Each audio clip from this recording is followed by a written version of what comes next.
I always have to go down those steps on tour and look up and say, Black Lives Matter. Then I'm on campus where I'm like, do I really matter if I'm not a student athlete? What's going on, guys? I hope everybody is doing well and your week is going great. Hey, listen, man, I found this beautiful article from these two young ladies. They were actually talking about their experience at CU, I guess pre and post Coach Prime, Deion Sanders. This one, while it's not specifically about football, it's about the CU experience and being black and the black experience at the University of Colorado. And I just want to say that these type of videos don't get that much engagement and attention. I understand it, but that's what I like to do on this channel. I like to give you a full perspective of the experience that is around Coach Prime. This is the full Coach Prime effect, and it's going on all around the university. You see interviews that I have made on the streets of Boulder, and you've heard what the Prime effect is all about. I wanted to give you these girls' experience because it gives you a different perspective of what's going on the campus, being black, having a small percentage of black students at the university, so that you can understand a different side of the Prime effect. If you like this video, I would love for you to please share it because it helps to get a different perspective about the university and about how the Prime effect is affecting other areas of the university. We're going to get that in this video right after Shador tells you who we are around here. Go ahead, Shador. Tell them who we are around here so people can understand exactly who we are at TLP Sports Club. BWB. Bandwagon Buffs. That's right. It's your man's Harry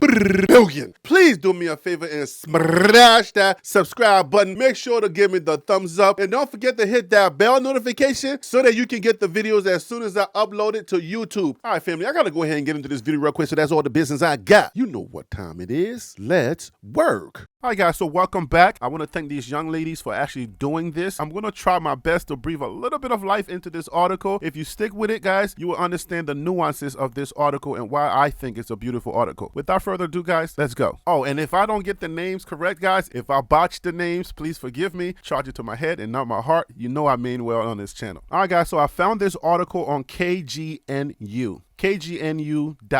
It says what it's like being a black student who is not an athlete in CU's Coach Prime era. So this is a photo of Kennedy Pickering, the person that is responsible for this article. What's up, Kennedy? I want to say thank you very much for this article. Thank you for giving me the opportunity to share your experience with some of the bus fan base. Black students make up just 2.7% of CU Boulder's student population. That's roughly 829 students out of nearly 31,000. KGNU's Kennedy Pickering sat down with her roommate, Rola Mzababu, discuss how that's affected their college experience. They also touched on the impact Coach Prime has had on campus from their perspectives as black non-student athletes and what forms of community they've been able to build despite the small population. This is actually a conversation that they had, but I'm going to try my best to give you the best version of that conversation in my voice. So let's go. Kennedy, what do you think are some misconceptions you feel the black community has about CU Boulder? Are those misconceptions sometimes warranted? Roller says, pre-Coach Prime, if you asked a typical black or Hispanic student if they wanted to come to CU, they would have probably been like, maybe not. It's probably in my choices, but I don't know if I want to go. But now, because of Coach Prime, I would assume that has changed a little bit, especially for students who are student athletes and students who don't want to go into football or basketball. But if you are a typical student who wants to just get a college education playing out, I think you're probably thinking that, if they gave me money, I'll go. Like, you're thinking about general consistencies, like just like the stereotypical CU thing is that it's mostly a PWI institution. Unfortunately, when it comes to CU, whether it's gender studies, ethnic studies, or racial studies, all these things, you have to go to those departments and you have to go to those classes to be able to actually sort of understand who you are and where you come from. Those departments, those small departments are the ones that are underfunded and underappreciated. From Kennedy, right now, being in the Black Feminist and Women Theories class, I'm sitting here reading books by Bell Hooks. We're talking about Sojourner Truth. I'm sitting here, I'm like, these are women that I've looked up to since I was a young kid. But we're not getting taught this in any of my other gender classes. It has to be this black professor that I'm teaching. And she also had to spearhead to have this class. I think she wanted this class since I was a sophomore. I'm a senior now, and it finally was available to this semester, which is is so sad because I think that these are the classes that I believe CU Boulder as a whole needs to start looking into, because sometimes when I'm walking on campus and I'm seeing students that don't look at me, or I'm walking and I'm giving tours to parents that don't look like me, and they're like, I already see. You know, when they look at you, they're like, these are preconceived notions, like I can't afford to go here, that I'm here on a scholarship that's probably related to athletics. And I'm like, I have so much more. I'm not worth just my skin color. I'm so much more than that. And I feel like even because a whole lot of light has been brought onto athletics, but where are the students that have been working their butt off in the music department, gender department, and journalism department that are black? And we have worked our butt off too just to get to where we are. From Roller, you're absolutely right. What was the last part of that question? Kennedy, do you think these misconceptions are warranted? From Roller, no. I think honestly the question answers itself with everything we just said so far. They're not. They're all unwarranted because what we just said is really what it's like being on the outside looking in. A lot of students who want to come to CU who are black students, Hispanic students, Asian students, or any other ethnicity are probably thinking about all these things, you know. When I come to CU, would I find my community? Would I be able to find a community that welcomes me, celebrates me, and supports me? Because the thing is, that's different for a lot of us. A lot of racialized students don't immediately get that when they come to CU. We don't immediately get a chance to join a sorority or a frat. We don't immediately get the opportunity to join a club, an a cappella club,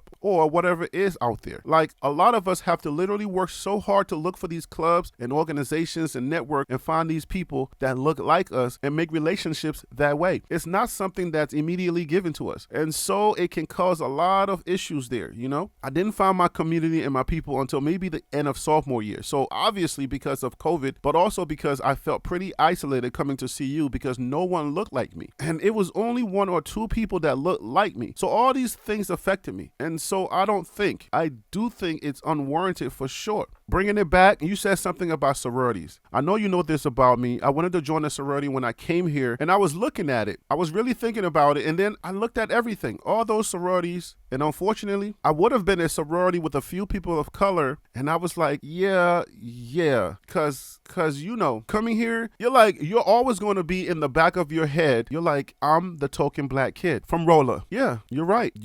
It's true. The idea is that you want to make friends and you want to make connections with people, but it's hard to do that when there are so many preconceived notions about who you are or what they think you are. And that's really the issue with going to a PWI most of the time. I went to UNC Greensboro, which is a PWI. It was first an all women or all girls school, which got integrated. There's a sizable black community because it was in the heart of Greensboro, North Carolina. So I didn't really have this specific experience. We did have a big black culture there. We had the gospel choir, different unions. There were black sororities, there were black fraternities. I can definitely understand the whole idea of a PWI, especially if you only have 2.7% of black kids there. So I don't really know the percentage of blacks that were actually at UNC Greensboro when I went there. It's probably gotten bigger since I've been there. I kind of understand some of the nuances of this story and what they're experiencing at CU. The fact that Coach Prime is there, when they start winning, more and more black students may feel more comfortable to go to this school. Let's keep going, guys. And that's really the issue with going to a PWI most of the time. And then my last question for you today is, what is something in the future you want CU to invest in that we don't currently have for black students? I know we have the Center for African American Students, but it's not talked about enough. The Black Student Association, the African American Student Association, while other clubs get highlighted so much, these clubs that represent us as a community don't. From Roller. Yeah, I mean, unfortunately, I personally have lost hope in terms of what can be done for students of color and black students on this campus. Mainly because from time and time again, we've seen what the institution itself prioritizes, you know, in terms of what they think is best for the overall institution. You see, it's funny. Every time I walk past the museum where it has Black Lives Matter, yeah, it's so ironic to me because at the end of the day, the school has hired neo-Nazis and white supremacists to teach classes here. It's enrolled Nazis and white supremacists to go to the school and actively claim to identify as those things. Also, just the mere fact that, you know, it's always about diversity and equity and all these things, but when you really look at it, there's no measure of diversity and equity. When you talk about the land grants and land acknowledgement and the whole school being built on indigenous land, like all these things to me are the same because at the end of the day, this institution will only do what it does to continue to be an institution and bring in as much money as it can for its research and for its athletics and football and all this stuff. That's their priority. It's the same people who are consistently pushing for voices and spaces for people of color, black students, and all students from different backgrounds. So I think that's how it's always going to be. We can have hope that it can change, okay?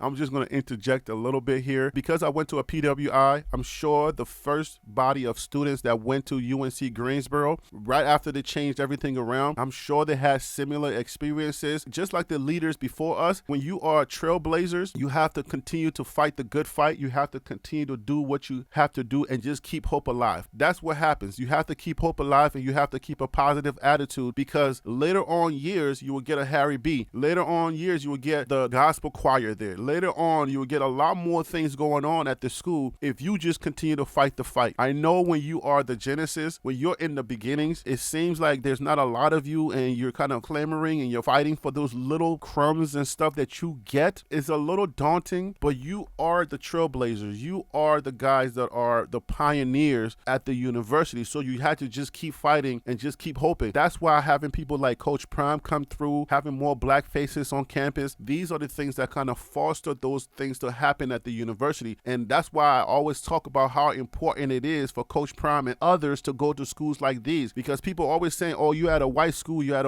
and you get the prominent black voices. And I started to keep using his name, but like Dr. Umar Johnson's, who, why are you taking your black money to PWIs? It has to start somewhere. You have to start building relationships somewhere. All of the efforts that Kennedy and her roommates are making, it's not going to go unseen. That's why I do articles like these, so that I can give it some voice, whether it's just 1,000 people that read it or the right person that reads it or that reads and hear it. It may inspire somebody to want to do something. So while articles like these and videos like these don't get that much attention, like the messy stuff, as people want to call it on the channel, it's important that I do these type of videos as well, so I can let people know about the university. And hopefully, because I'm doing this article and I'm shining more light, maybe it will inspire some more black parents to send their kids to CU. You never know. Everybody got to do their part. And hopefully this is me doing my part. Let's keep going. All we can do is try to advocate for ourselves as much as we can and highlight the spaces we already have, molding them to be better and more accessible for incoming students and faculty, because that's all we can do. There's not much more from there. I know that sounds a little pessimistic, but it's really how I feel sometimes. I understand exactly how you feel, young lady. All right, but just keep hope alive. Things are going to change, okay? Sometimes when you are a pioneer, when you're in the wilderness, it seems a little hard, but change will come if you continue to fight the fight and you continue to do what you do and don't give up. Don't let the hardships and the things that you're fighting for, the trenches, the things, when we talk about trenches in football, you're where we call the trenches. You are in the valley. You're in the trenches. The valley experience is not glamorous. It's not a beautiful experience, but you're fighting a good fight. And if you're watching this video, I want you to please understand that you're doing the right thing. This is what you do. You have to fight for everything you get, every crumbs. Don't give up. Don't be pessimistic. Just be optimistic about the opportunities. While you may not see immediate results right now, these type of things take time. It takes years. There's going to be students years from now that's going to be reading these type of articles, watching these type of videos and saying, wow, I remember Rolla, and they're going to remember Kennedy, the work that you put in, the time that you put in, the fights that you fought. Moses did not see the promised land, but it's okay. Let's keep going, guys. From Kennedy, I know what you mean, because when I look at it, I always have to go down those steps on tour and look up and say, Black Lives Matter. Then I'm on campus where I'm like, do I really matter if I'm not a student athlete? Sometimes it feels like, as a black student on campus, if I'm not an athlete, do I really matter? Because I just don't feel it. And it's more of a show than enforcement. Black lives do matter. Black student lives matter. Everyone's identity here on campus matters. But when we're black students who aren't athletes, sometimes we get pushed to the wayside. Do these black students really matter? I want to question what you did to support that during a hard time. From Rolla. 2 years ago, or a year and a half ago, they had to read because it was during Black History Month too. I remember some of the letters were broken out like the glass was broken off. I actually found it a bit hilarious because it was during Black History Month. I remember thinking this had to have been racially motivated. I tend to feel alienated at this school myself. As you said, when you're walking on this campus and all you see are people who don't look like you, it can be complex and challenging to navigate. That's where imposter syndrome comes in. Feeling like you don't belong here, and this space was not made for you. But that's what it's all about. All the black students and racial minorities at this school are challenging that exact notion that we do belong here and we do deserve to be here. Just because we're not typical white students with privilege doesn't mean we don't belong here. It's a struggle for us, but it's a struggle that will lead to good things. See, right there, that right there. But it's a struggle that will lead to good things. Yes,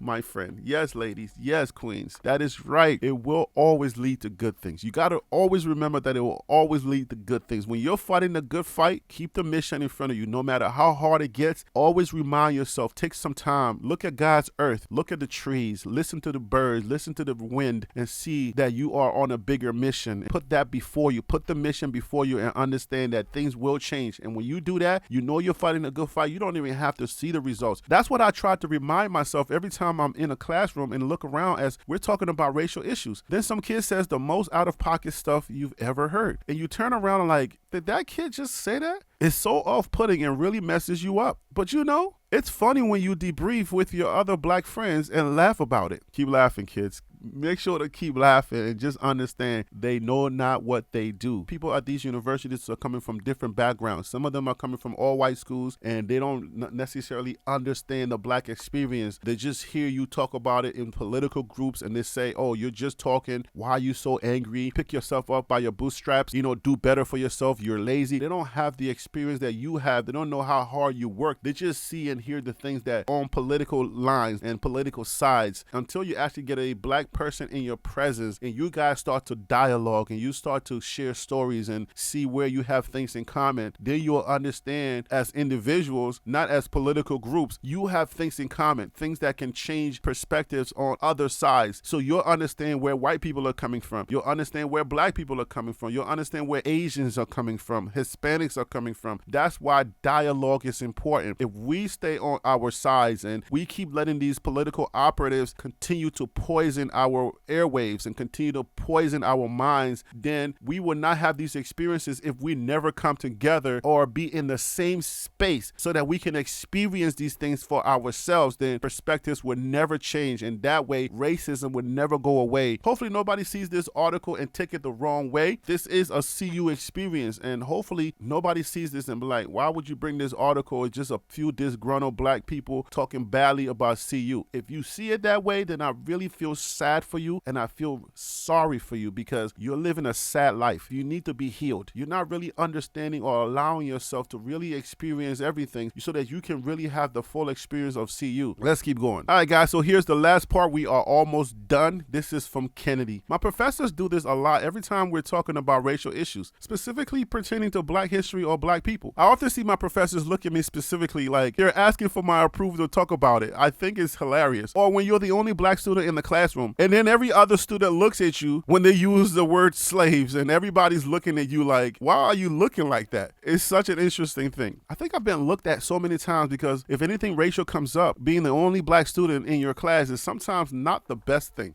From Roller. And yeah, you immediately are like, your senses are on alert. Yeah, you shrivel up and you're just like, here we go. It's like a reflex, a sixth sense, a reflex where it's just like, oh my God, here we go. From Kennedy, thank you for doing this. Roller, of course, thank you for having me. This type of experience and this type of video is important, especially for my channel, understanding and like really educating you about buff life, understanding the campus, understanding the students, the professors, not just the football side. This is obviously not about football, but while we're all clamoring for information about Coach Prime, the most juiciest information, everybody's trying to get breaking news. What's Coach Prime doing? What's Coach Prime saying? The Prime effect is an effect that's happening around campus from top to bottom. I try to articulate and let people know why it's important that this happens. I want people to understand, like, look at the campus. When you're looking at the campus, if you've never been to a PWI, you really don't understand that experience. If you went to a university where it was diverse, there was Asians, there was whites, there was black, there was all kinds of people on campus, and you really didn't have this experience, it's important to understand other people's experiences, understand other people's perspective. They're going through this. I want you to take away this experience to understand why it's important to have somebody like a Deion Sanders come to CU. CU. You can be mad at Coach Prime. You can be mad at Deion Sanders from leaving the HBCU, going somewhere like a CU, bring that experience. And then I always say on this channel that Coach Prime Black is a different kind of black when it comes to corporate code switching. It's not often that you will see Coach Prime code switch. He's authentically him. He's unapologetically black. He's a country boy. He's a countryman. He's from Texas and he likes to fish and he has that side of him. But you also see the rappers. You also see the things that he likes to do as a black man. So you understand why it was important that we have somebody like this. There are black people in Colorado. There are Hispanics in Colorado, Asians in Colorado. What if they wanted to have that CU experience? What if they want to have a community at CU? It's important that they have their community there too. Whatever nationality you are or whatever color you are, that you grew up in Boulder all of your life and you want to have that experience, when you get to CU, there has to be a community there for you. There has to be something there for your kind, okay? Somewhere where you can fit in and have that college experience and have a few friends that looks like you, talks like you, sound like you, and you know what I'm saying? So that you can feel like you belong there. And nobody should make you feel less than because of the color of your skin, no matter what color you are. 31,000 students and only 2.7% are black. It's important that we have these type of stories, and I don't want nobody to take this out of context. Again, I want to thank Kennedy Pickering, and I want to thank her roommate, Rola Nzubibu. Please share your experience. If you are white, Asian, or other, and you go to an HBCU, talk about your experience in the comments. Let us know how you feel about your experience at an HBCU or at a school where you are the minority. I would like to hear those stories in the comments. But share your experience, your college experience in the comments, and let me know what you think you are in the surrounding area. Let me know your experience with the Prime Effect, how things have changed in your community, the things that you are hearing, the things that you are seeing. I will go back to Boulder. If you haven't seen my interviews in Boulder, check those out on the channel. And if I have an opportunity to go back to Boulder, I will do that. I will get back on the campus and do more interviews. Maybe I can connect with Kennedy Pickering. Maybe get them on video talking. Maybe we can walk the campus. If y'all want to see a video like that, hey, let me know. Maybe something can come out of this. I will try my best to find her on social media and tag her in this video. Kennedy or Rola, if you guys are listening, I really want to thank you for this article. Thank you for doing this. Me trying to read your voice, me trying to read this thing. I hope I did justice to it. I appreciate it, guys. I'll leave it right there. Okay.